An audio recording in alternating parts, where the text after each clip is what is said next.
Dans cette vidéo, nous allons écrire sous forme exponentielle le nombre z1 égale 2 racine de 3 moins 2i. Donc pour trouver la forme exponentielle d'un nombre z, il faut calculer successivement le module et l'argument de z. Puisque je vous rappelle que la forme exponentielle d'un nombre complexe, c'est r, le module, exponentielle de iθ, donc θ est l'argument. Donc déjà on calcule le module, donc module de 2 racine de 3 moins 2i.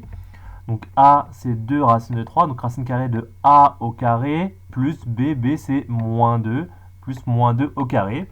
On calcule ça, donc 2 racine de 3 au carré c'est 4 fois 3, donc ça fait 12, plus moins 2 fois moins 2, 4, et racine de 12 plus 16 ça fait racine de 12 plus 4 ça fait racine de 16, qui fait 4, donc le module c'est 4. On calcule l'argument. Donc je vous rappelle, pour calculer l'argument, il faut utiliser la formule cosinus de θ, où θ c'est l'argument. Donc cosinus de θ c'est a sur le module, et sinus de θ c'est b sur le module. Donc cosinus de θ c'est a, donc a c'est 2 racine de 3, sur le module qu'on vient de trouver, donc 4.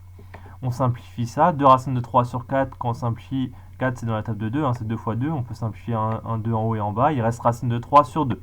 Donc cos de θ égale racine de 3 sur 2, sinus de θ égale b sur le module, b c'est bien moins 2, avec le moins qu'on n'oublie pas, hein, sur le module 4. Donc du coup, en simplifiant, on trouve que sinus de θ égale moins 1,5. Donc au final, on a cos de θ égale racine de 3 sur 2, et sinus de θ égale moins 1,5. Donc il faut trouver l'angle qui correspond à ça. Donc on sait que le cosinus, c'est sur l'axe des abscisses, il vaut racine de 3 sur 2. Le sinus vaut moins 1,5.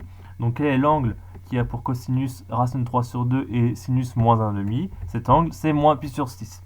Donc du coup, on a trouvé que l'argument, l'angle c'est moins pi sur 6, donc l'argument de 2 racine de 3 moins 2i, c'est moins pi sur 6. On a le module, on a l'argument, donc du coup on a la forme exponentielle, puisque du coup, donc là je vous ai mis quand même la forme trigonométrique, c'est pas ce qui est demandé, je vous mets directement la forme exponentielle, donc la forme exponentielle c'est le module 4 exponentielle de iθ, où θ égale moins, donc moins pi sur 6, hein. On n'oublie pas le moins, d'accord, θ, l'argument c'est moins pi sur 6.